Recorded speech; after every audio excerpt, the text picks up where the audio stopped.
Hey guys, welcome back to my channel. I know it's a Sunday and I haven't posted in a Sunday for a while, but I have something in the works and I've been busy, but we're going to have one for this Sunday, so yay. But what this cake is this is for a photo shoot, and it was fairy lavender girly was basically the theme that I was to go with. So I decided to do those pleats, fondant pleat diagonal design, and I added in just some petals, buttercream petals, and some touches of gold. So now I am preparing the cake. I just used a thickened dam to hold the filling in. This was just I think it was just a white almond vanilla cake. And I just used the regular crusting American buttercream. Now I do the thickened dam to keep the filling from bulging out the sides. All that is just added powdered sugar to the regular recipe. Then I did a thin coat, a crumb coat, over the entire cake, popped it in the freezer for 10 minutes, and then I brought it back out, and I'm adding, this is actually, it kind of looks like it's white, but it's not. It's very pale lavender buttercream. And I'm just getting it nice and smooth and getting that crisp corner. And these are the colors I had to work with. I did 3 different shades of purple. When you're dealing with, just design in general, I like to do 3. So like in this particular situation, I did 3 different colors, all in the same color scheme. 3s, odd numbers, go better than even numbers. So 3 colors would be easier to work with than 2. Then I just cut them out, and I did add a little Tylose to these, and Tylose, or to the fondant, and Tylose is just going to make it firm up a little faster and make it act a little bit more like a gum paste. And then I just cut the circle, gathered it in the middle, similar to a cake I just did recently, with a pleated flower. I'll try to remember to add the link, but I probably won't remember. But I do have, I'm just being honest, I do have a video on that also. But it's basically the same technique. This is just in a smaller version. Very easy to do these pleated ruffles, and it did not take me that long.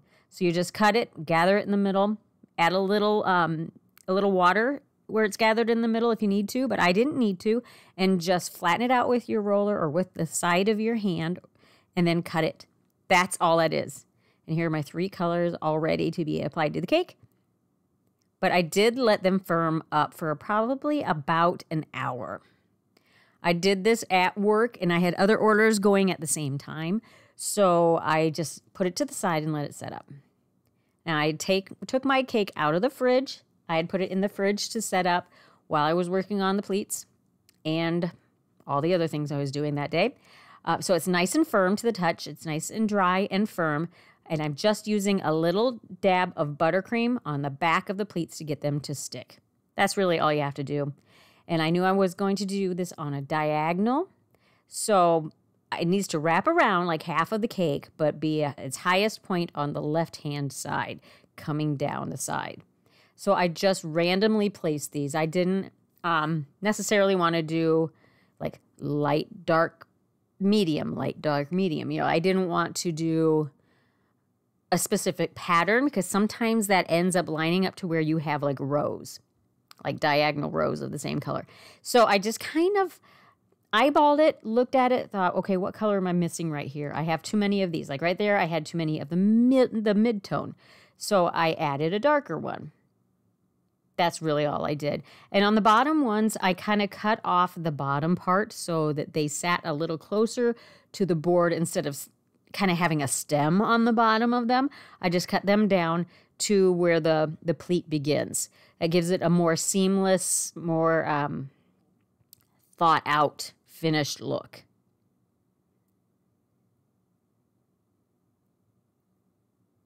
And then once I got those on there, I did put it in the refrigerator, again, to firm up a little bit.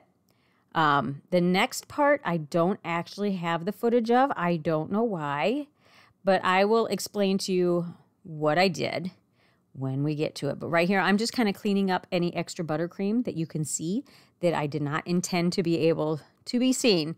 You want that to be invisible. You don't want to know that that's back there.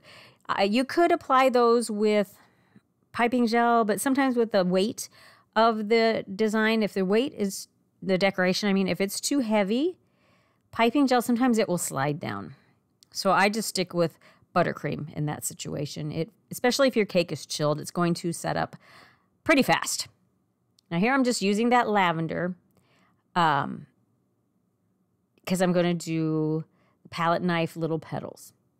And I like to just spread it on your surface nice and thin, and then just kind of use your palette knife. You pull it in from one side, and then you pull it in from the other. Clean off the edges of the palette knife, and then just kind of swipe it onto the cake, and you have a nice little petal. What you see there, those gold lines, that is what I can't find the footage of. I think I thought the camera was on, but it wasn't because my files went right from one to the next number-wise, and it was nowhere. So anyway, that's neither here nor there. What I did is I just used a combination of a thin paintbrush and a palette knife edge, and I dipped it into a combination of my gold luster dust that I'm using is the same that I'm painting on here. Gold luster dust and Everclear. And just kind of use the edge of the palette knife to get those lines. Just kind of drew them in there with the side of the palette knife. And where I needed to, I went in with a thin brush and cleaned it up. Sorry that footage is MIA, but that's all I did. And then, yeah, you can see here, I'm just touching the edges randomly of the petals with some of the gold to tie that in, but so that you see the petal itself and you see the edge. Does that make sense? I didn't want to cover both sides of the raised edges of the petals necessarily. I wanted that to be kind of more random. And then I just used the same paint and touched up the edges of our little pleated, what do we call these? Well, I guess we'll just call them fan ruffles, pleated ruffles. I don't know. You guys tell me what you would call them. And it's the same paint. If your paint starts thickening up as you're working with it, just add a little bit more Everclear to thin it down some. You don't want it so thin that you feel like you have to do 2 coats or that it's like running down. It kind of comes with practice. You kind of know after a while what consistency is going to work best for painting. And it's kind of something you just have to learn from experience. So it's kind of in the middle. Don't want it too thick, don't want it too thin. But as it sets, it does tend to thicken up just because oxygenation. What's the word? Yeah, it becomes oxidizes. Big words, hard for Mary. The oxygen, the air makes it thicken up. So you might, typically I do end up having to go back and add just a little bit more Everclear. You can also use vodka. You might have to do 2 coats with vodka, though. It tends to be a 2-coater. It's hard to get 1 coat out of vodka. And the same with like a lemon extract. That's why I stick with the Everclear. The alcohol evaporates and disappears, and you're just left with the gold color. So if you're worried about alcohol, don't be. There's no trace of it. You can't taste it. You can't smell it. Nothing. It's completely gone. Now, I kind of wished I had used a thinner brush. It's a little easier to stay in control with where your color is going, where your gold is going, if your paintbrush is a little smaller. I did go back and just kind of used my X-Acto knife, the edge of it after the gold dried, which it dries very quickly, and just kind of scraped off where I had, that's probably what I went there to do. I don't know.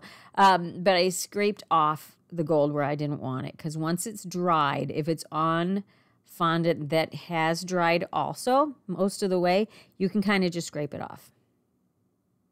If your fondant is still soft, what I like to use is a Q-tip, dip it in a little bit of Everclear, and use it to kind of erase it. Oh, right there is where you can see I'm using my X-Acto knife to kind of scrape off. And then we're going to place our flowers. I just used some buttercream And I'm just kind of sticking the flowers into the buttercream instead of sticking them into the cake itself. Except for that flower. I just made a liar of myself, but you can see that I had wrapped the end of it with floral tape so that it was not going to affect the cake. These are artificial anyways.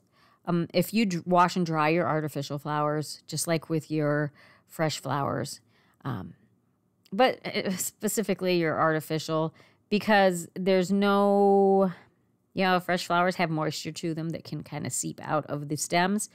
You don't have to worry about that so much with artificial. So that's why I'm saying just clean and dry so that any dust or any debris has been washed off of them, but still kind of stick them into buttercream is a good rule of thumb here. You can also, because you can tell your customer, just scrape that bit of buttercream off, take the flowers out, scrape that bit of buttercream off, and the rest of the cake is just fine. So here's our final product. We got all kinds of different shades of purple. My boss's favorite color, by the way. So we thought this one would be really pretty in all these different shades. And I hope you liked it too. I hope you learned something. I hope you got something from it. And we will catch you on the next one.